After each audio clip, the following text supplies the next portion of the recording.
It's like, oh shit. Now I have it too.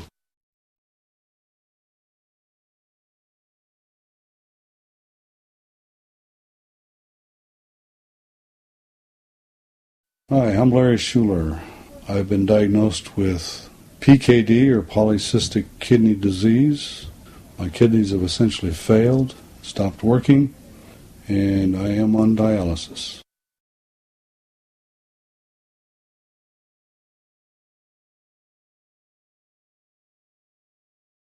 Not totally unexpected. And having known about the disease and that it ran in the family was probably helped to reduce the shock. I mean, you can imagine what somebody's just all of a sudden out of the blue diagnosed with kidney disease would be, or cancer or anything else like that, would be pretty shocking. I guess I was shocked, but not terrible. So I just lived with it and set up an appointment with a nephrologist. I had an appointment with a nephrologist for, every year for, years. Here until 2000, I want to say 2005, he started upping it to every 6 months. That was kind of a sign of things to come, I guess, because he knew it was coming.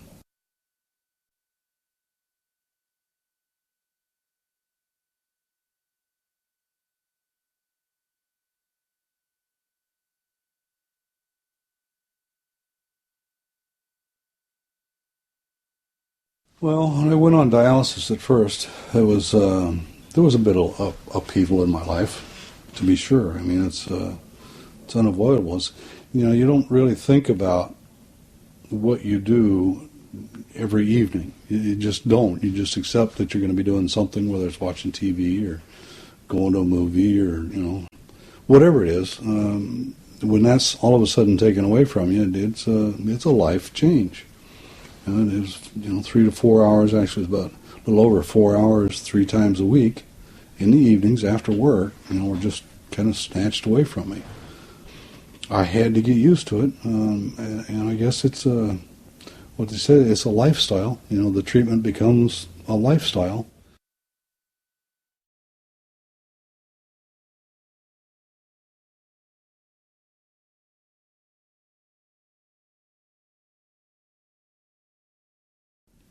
Part of hemodialysis, they prep usually a forearm with what's called a fistula, and that's where they actually surgically join an artery and a vein together. And the vein is not normally used to taking that much pressure, so it naturally gets a little bit bigger. So that's one of the reasons they do that, is to give them bigger access for these needles. And reliable access so that they can use the same place over and over and over again.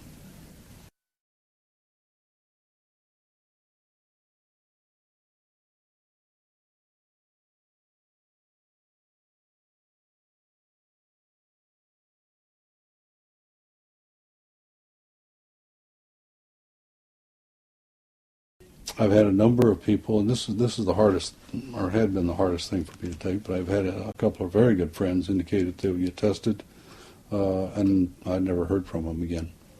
So that kind of shows you who your good friends really are.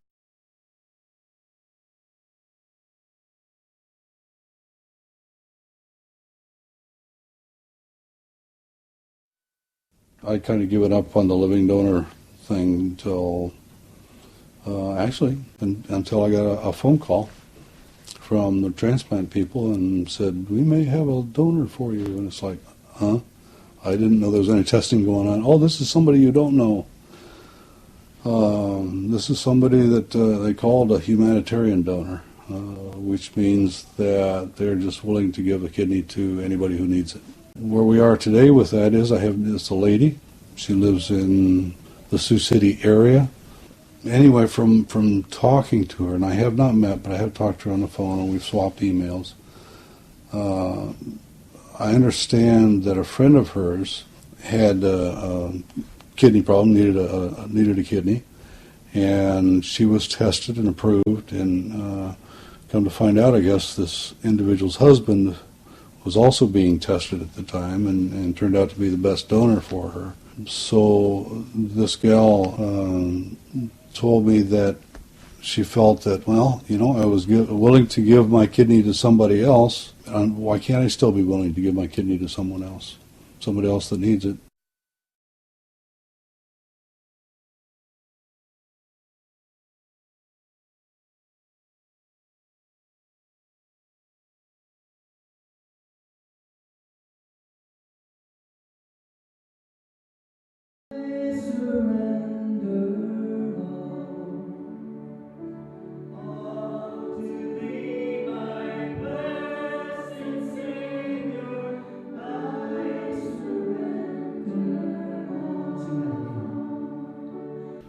Hi, my name is Renee Miner, and I am donating my kidney to Larry Schuler. I hear his story, and I suppose he thinks he's the privileged one, but in meeting him, I'm the privileged one. I get to see him to not have to be on dialysis anymore. I mean, that's just got to be amazing.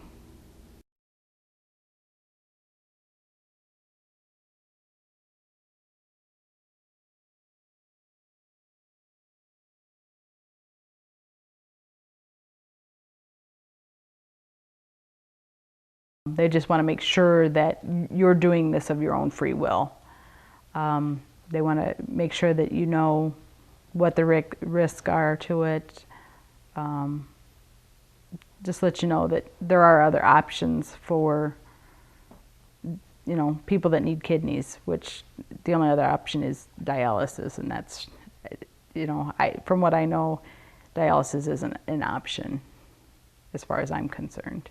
They need a kidney transplant.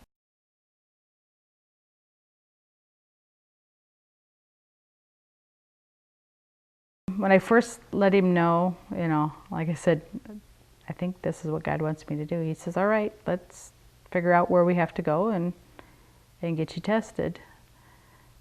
He's taken me to all my appointments. He's been there for all my appointments.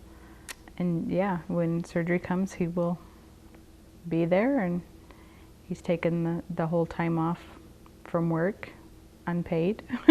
So, I mean, that's a huge thing. I've had lots of people ask me if I was nervous about this surgery, and I'm really not. I am so excited. I've been more excited and wanting to get things going and get this over with versus being nervous about it all. I am very much a Christian person. I believe in God. I rely on God. I like to think sometimes I can hear Him, and like I said, in this decision, it was something that just kept coming to the front of my mind and made me really think, okay, I truly believe God wants me to do this. I'm supposed to be tested to see if I can help somebody else out. In today's service, Steve talked about being a giver or a receiver, and I am very much a giver. I don't receive very well at all. I like to give. And yeah, this is, I believe, one of my biggest gifts that I can truly give anybody, and I'm very glad that it's going to Larry.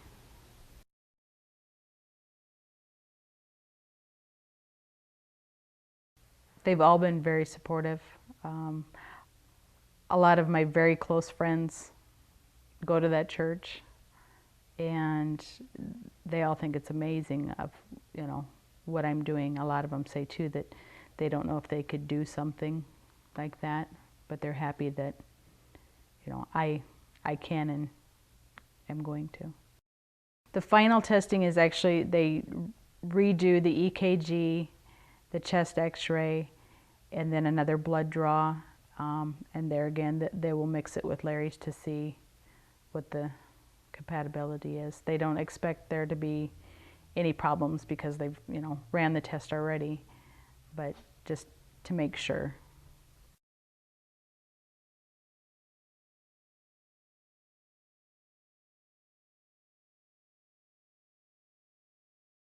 You do ask what if a lot, but you can't live your life that way. You just have to know that God's going to provide for everything. They asked me, like I said, what if I were to need a kidney, in years to come? And I said, I've got 9 children, first off. It's covered. But secondly, God's got it covered. I mean, and actually, I should say, first off, He's got it covered. If I do, I do. We'll cross that bridge when it gets here. And I suppose that's probably how, other donors look at it too, that, being Christian, it's covered. God has everything covered.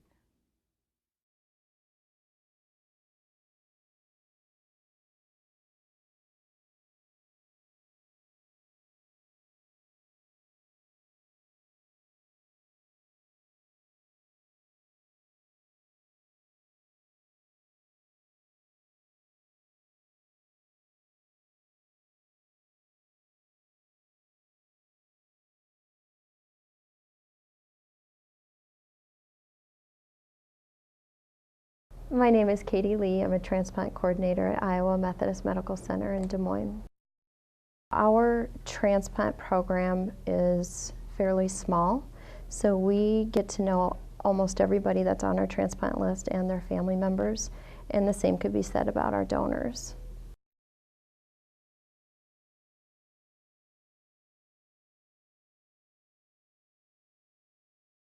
Part of my job is that I help people like Larry get on the transplant list, and I was successful in that.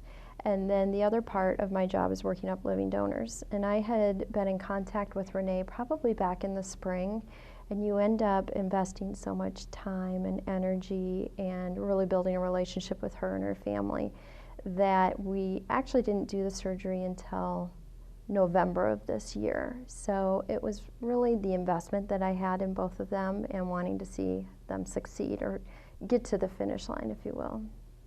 There's just so much reward after seeing someone go through all of this and watching them do the transplant. My coworkers and I were down in the OR during their surgical procedure, and the OR staff, who's not necessarily directly related with our transplant department, were quite surprised to see that a humanitarian donor would actually be willing to do something like this for somebody that they don't know. So I think it is shocking even to healthcare providers in the hospital. The hardest part of this job is that you do a lot of testing and then people just end up waiting, and you don't ever really see a lot of transplants being done. The most rewarding part of this job is situations like Larry and Renee, where you can actually see someone being transplanted and their life literally changing overnight.